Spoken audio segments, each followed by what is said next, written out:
summary critique of the radical social justice ideology. To put it quite simply, as soon as you have a structural guilt in your ideological arsenal, so that you're identifying with combating and apportioning structural guilt, so that you've got a nice complete narrative that puts enough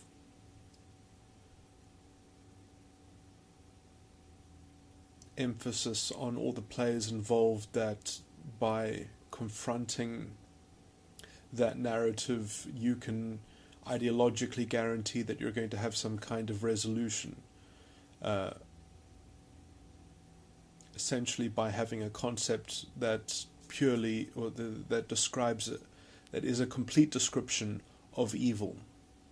So this concept of structural guilt, all you need to do is find the people who have the structural guilt, and that will be the complete story of fixing things in some sense. Anyway, the mere use of structural guilt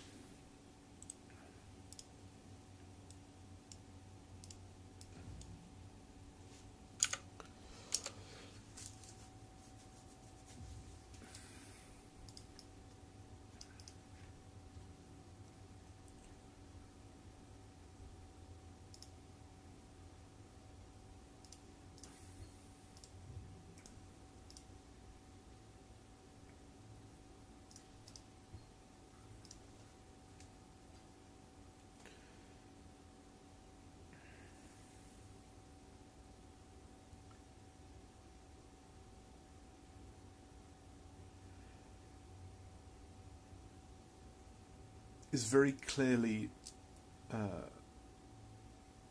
a fascist idea. That formula already means that it's completely identical, essentially, with the Nazi philosophy.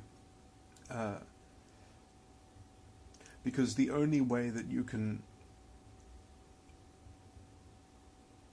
control for that structural guilt is by having an authoritarian tyrant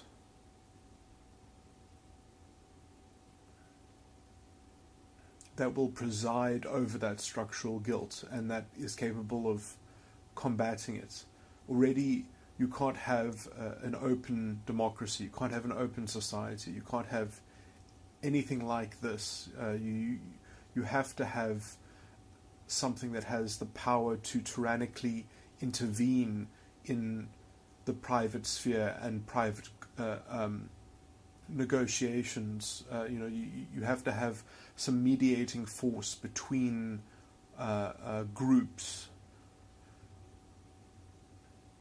that kind of enforces a moral authority. So there's a need that the executive function of government take up moral authority over its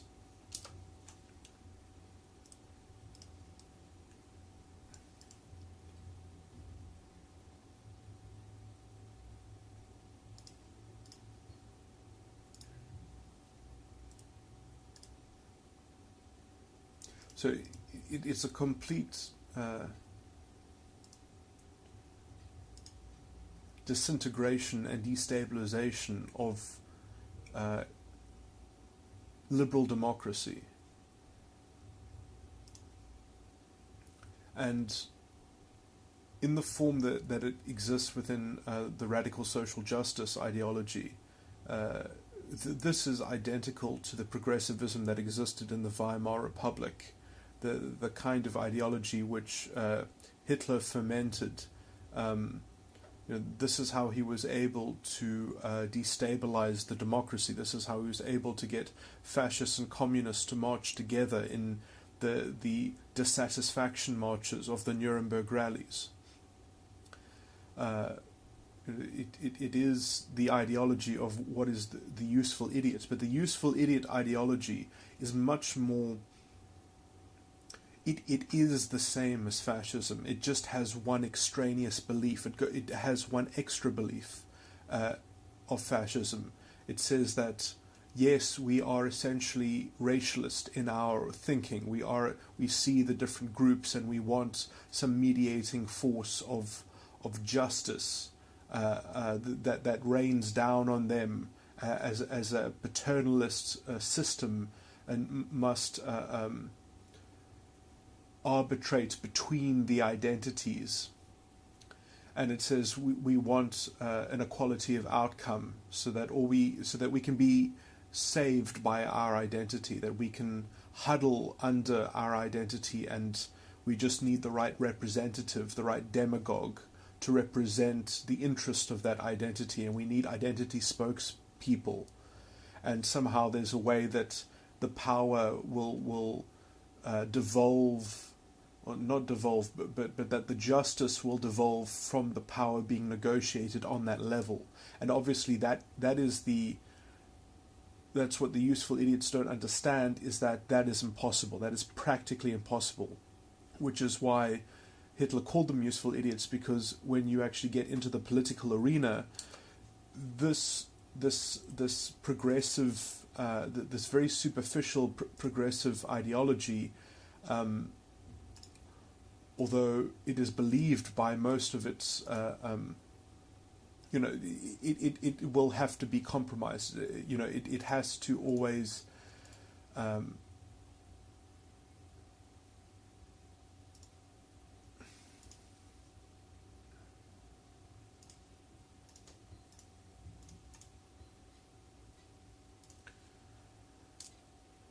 there's always some expedient compromise that has to be made in order to take the ideology further. And the more and more you do this, the more of a betrayal it is of this ultimate mediation. You end up having to it'll happen in the future, we just need to do this other more pressing thing first. And it just gets more and more tyrannical, more and more authoritarian. But it makes up for it by promising that this is the only way, in some sense. Or, our ideology is so pure and pristine, it's impossible to follow it to the letter, so we have to do it in a rough and brutish way, and it ends up compromising itself. And eventually the only way that it can stably do this is by saying, well, look, we just have to be completely separate but equal. We have to have an ethno-state that is in the image of one identity, because there's no way that these identities can even touch one another without having some kind of evil influence on one another in terms of some kind of toxic cultural appropriation, or it's got its own virtue that, because effectively it is saving people through their identity by saying that, no, the narcissism of your identity is, in its purest form, it is so self-righteous and it is so capable of doing whatever it wants to be and have, that it just needs to be left alone in some sense. And that the rehabilitation of the pride for that identity is the only thing that is effectively the problem.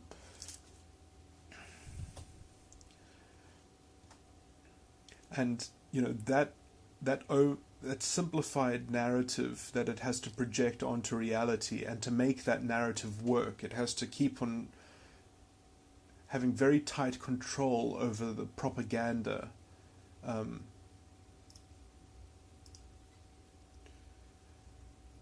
It has to manufacture stories.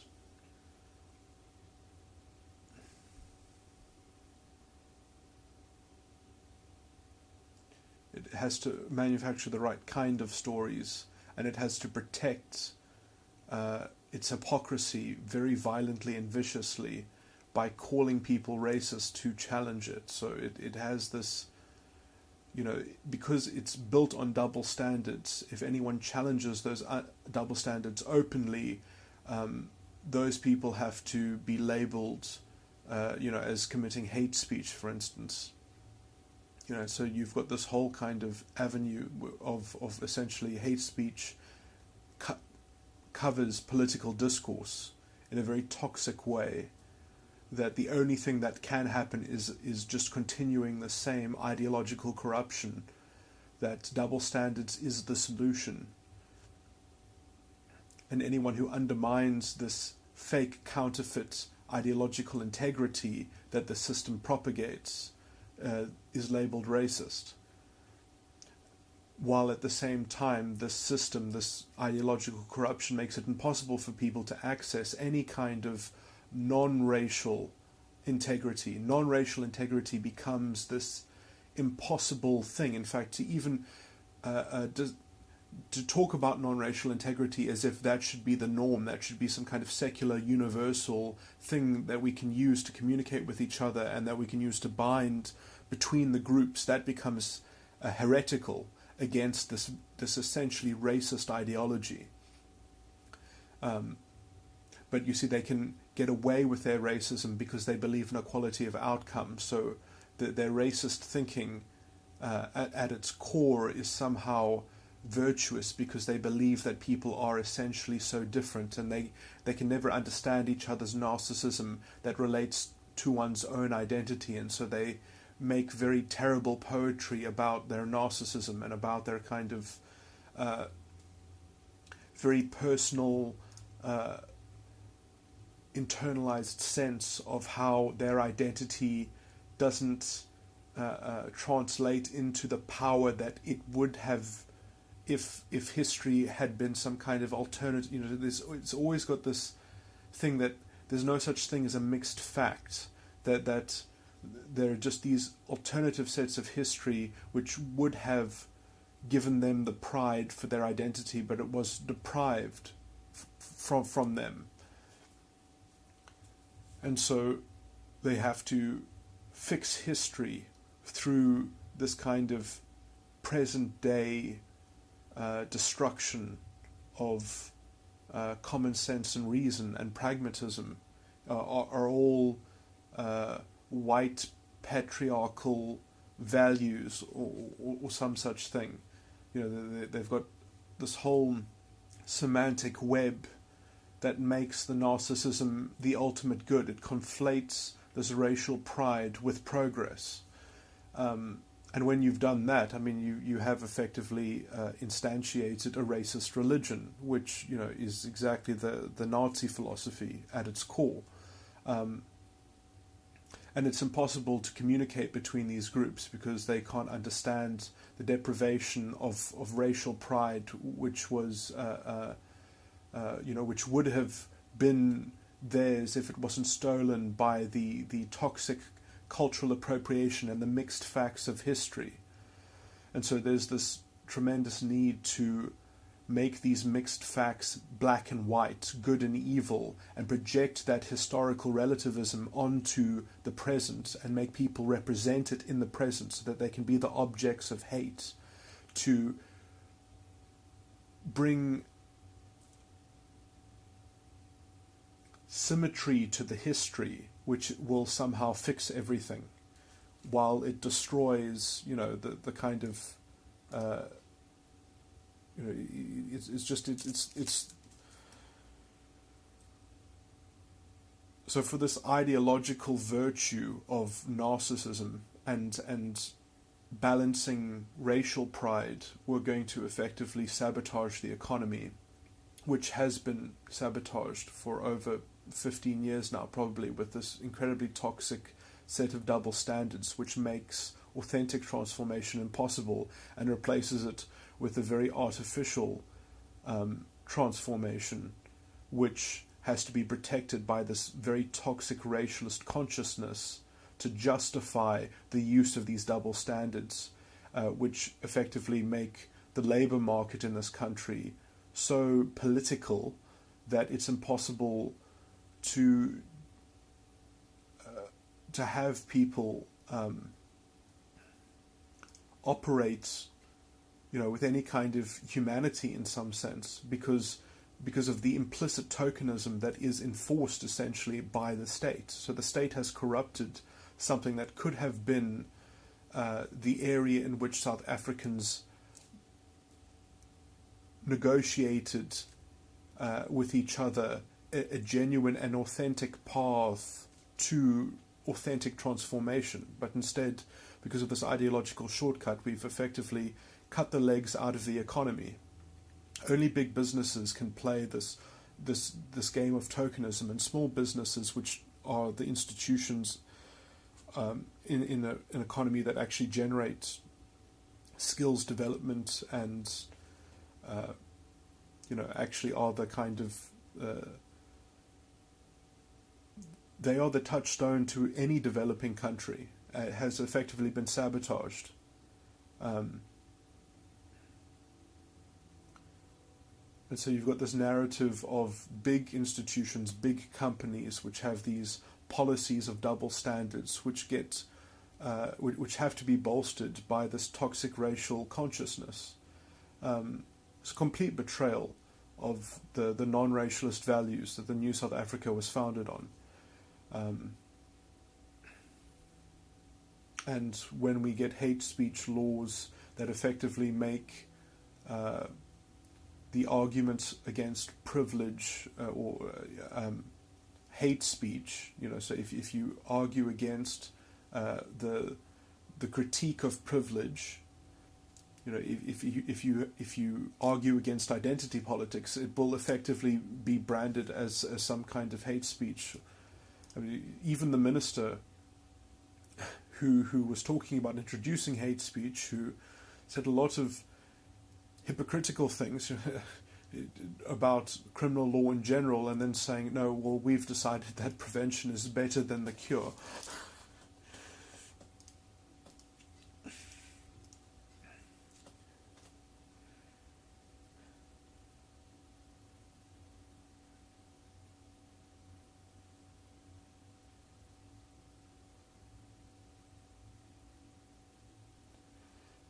Is very quick to add the identity politics element in which hate speech is going to play a role in stopping people from adding insult to injury. That their group identity is going to be promoted and protected as only the legal positivism that destroys a substantive legal framework, so that it can conform to the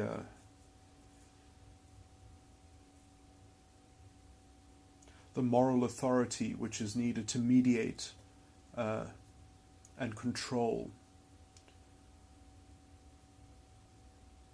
dissent against the government's representation of a moral authority over the private sphere in this infantilized society, which eventually only a tyrannical personality will be able, only a tyrannical personality can actually deliver on this form of ideological and obviously the whole point is that it's incremental, that it's step by step, because they'll say, no, we didn't want to be tyrannical, but we were forced to, because according to our ideology, the more we use it, the more it doesn't seem to work, but it only doesn't work because we're not being radical enough. It is the cause of the problem, and then it says that it is the answer and the solution to the ever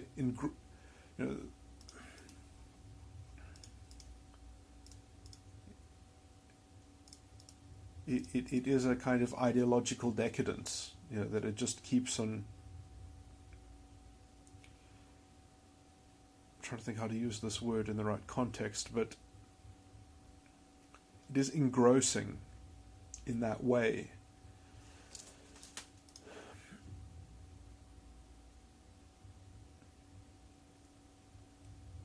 The more it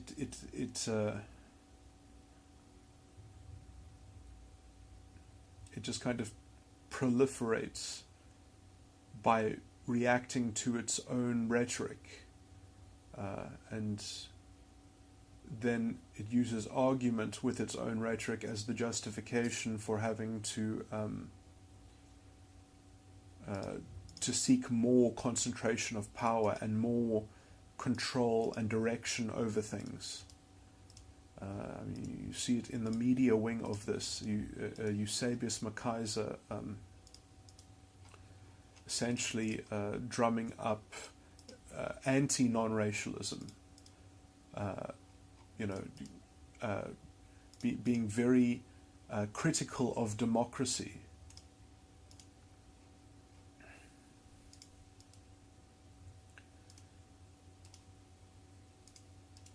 And essentially always just table thumping the base thing, which is that, there needs to be justice between the identities, which is the ideology which allows for democracy to be dysfunctional, because it already has been ideologically captured by this corruption of structural injustice and structural guilt as the means of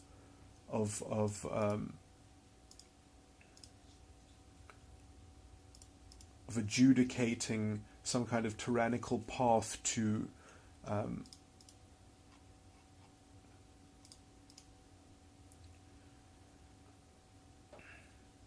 making progress in the mess as it is defined by this radical social justice ideology, as it just destroys non-racial values. I mean, it doesn't even take them seriously. It doesn't even argue against them. In fact, if you just mention them, they will ridicule you because they cannot confront them intellectually.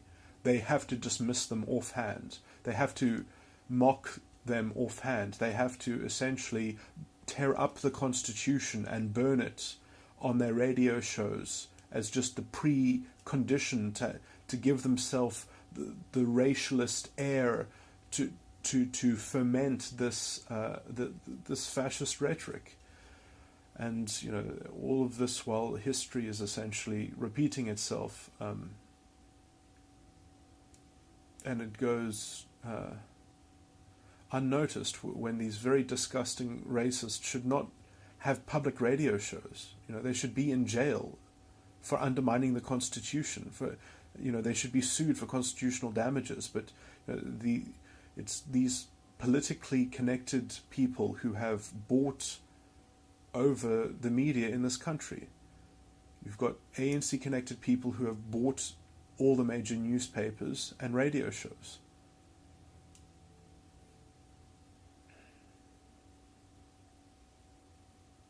So already there is, I would say, a covert, it's a steady, gradual movement, and either no one in the political establishment has the backbone to confront this stuff directly, because they want to try and present themselves as the moral authority that is going to be the fulfillment of this kind of ideological style of political the kind of the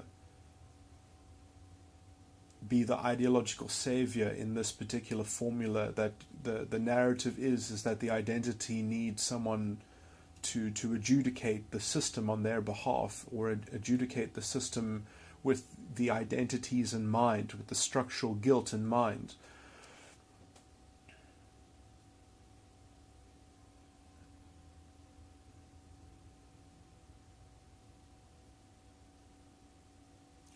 And when these are the parameters, the only winner in that kind of rhetoric is the person who is willing to be radical, the person who is willing to say, I will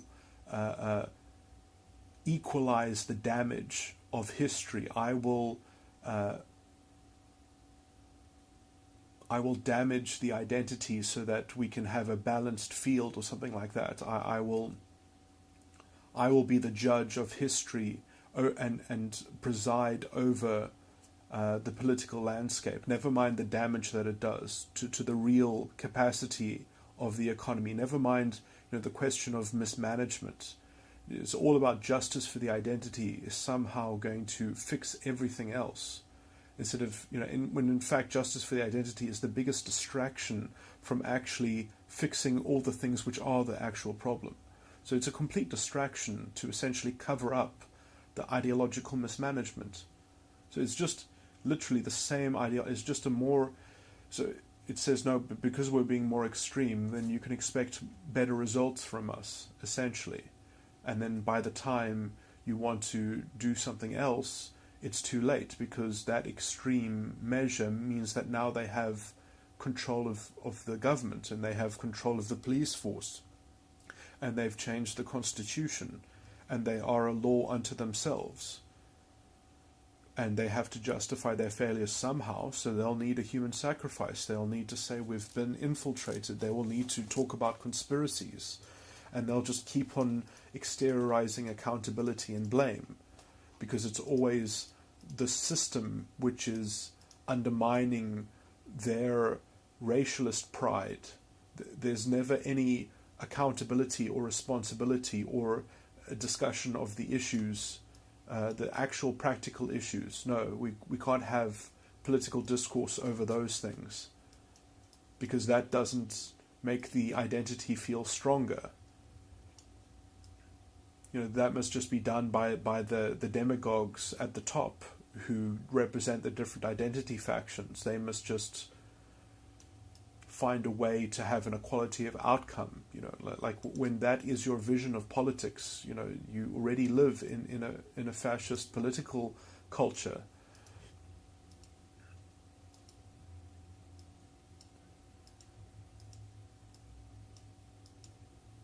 And anyone with any kind of non-racialist integrity has effectively already left the country, because why would they put up with it? Why would they want to be looked down on in a country with double standards? Why would they want to have their credibility and credentials second-guessed? They would rather be in a real market. They'd rather, if they know what they're doing and they're professionals, they would rather not want to, so only the worst kind of persevere in this toxic environment, and they do so under the ideological auspices of the counterfeit integrity of their group identity.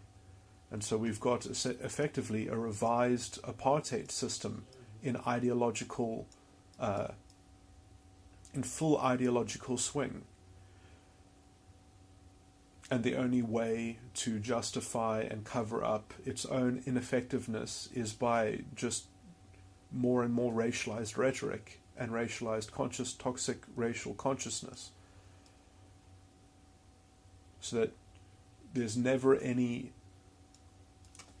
consideration, because you can only have intelligent policy when it is crafted from the principles of non-racialism. It is impossible to have policy that arbitrates between groups. It's going to create a bad actor problem. It's going to be unsustainable. It's always going to be unsustainable.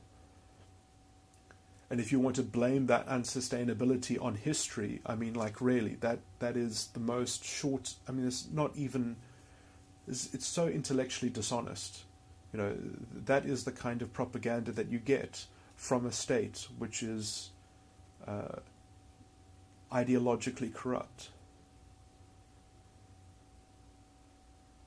And the culture is much too happy to go along with it, because identity politics is it's too easy. You don't have to know anything about what you're talking about. You just need to make sure that you're on the side of the correct identity, that hasn't had its pride adjusted by the system automatically. So you don't have any responsibility for any kind of secular politics. You are in fact responsible for forcing everyone into engaging in identity politics as the only vehicle of salvation,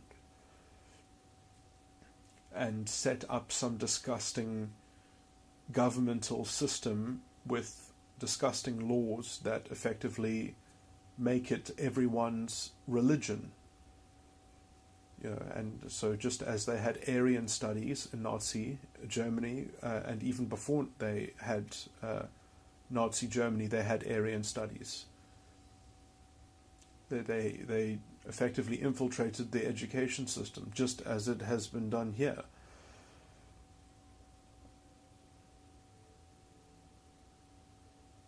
The same, yeah.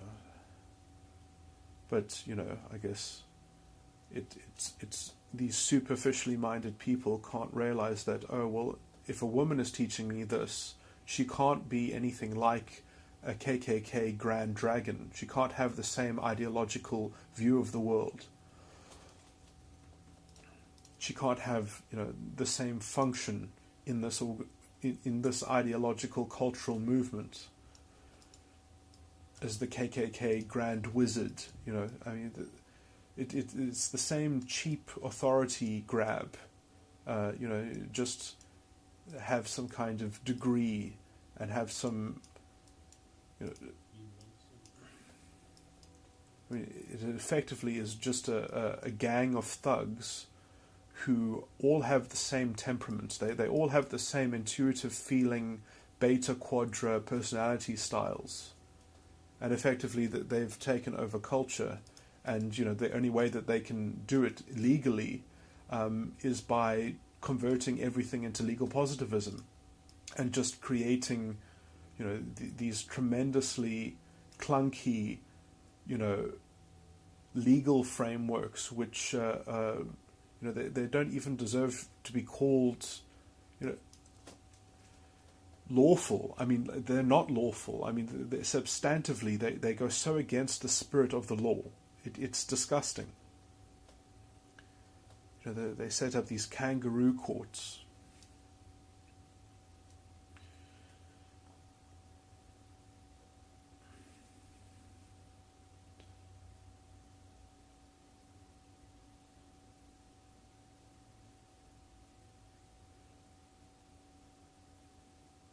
I wish there was a geographical location in which they could be given full power and they could set up their own system just so that they could police themselves to death and work out just how useless their ideology is and give them their own physical, like some kind of basic like power stations and all the practical things, and just, let them get on with it and show them just how senseless their ideological abstraction of social justice and history, is just, it's literally mythologizing reality to the point at which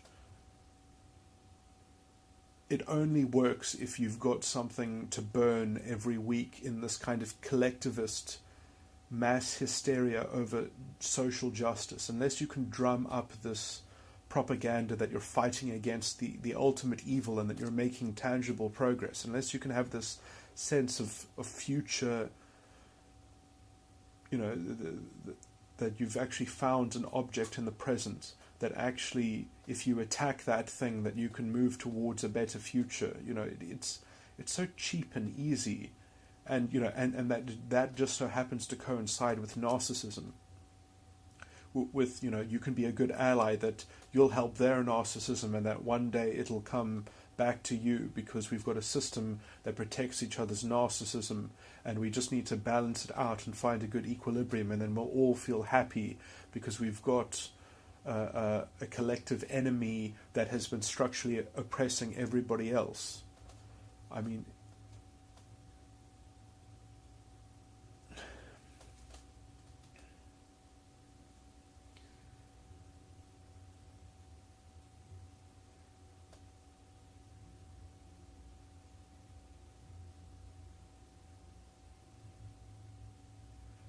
it's just delusional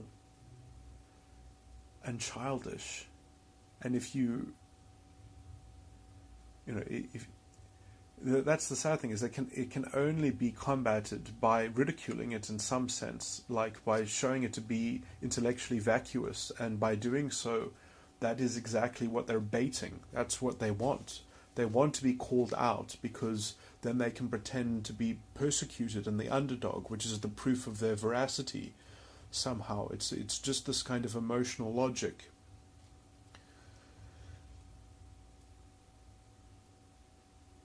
and you know, they've got these really, all I can say, I mean, the philosophy that they have to back them up is just patently retarded.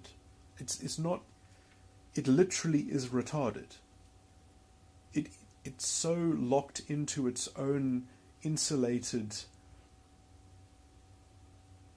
You know, I mean, the idea that they cannot see that they are literally trapped within their own tautological essentialist claim that, you know, it's literally just racialism trying to prove that. I don't like thinking, I don't like talking about it. They're just,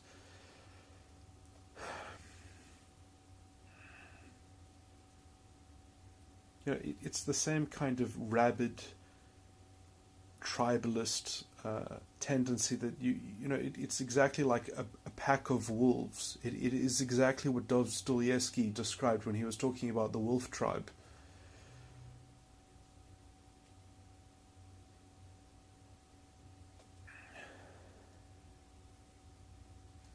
It only works if you believe in your pack, in your breed of wolf. You know, it's so.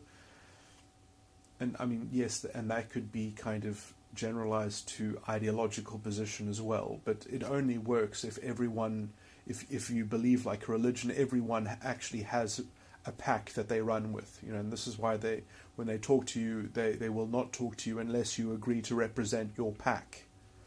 You know, that's how essentially racist they are at the core.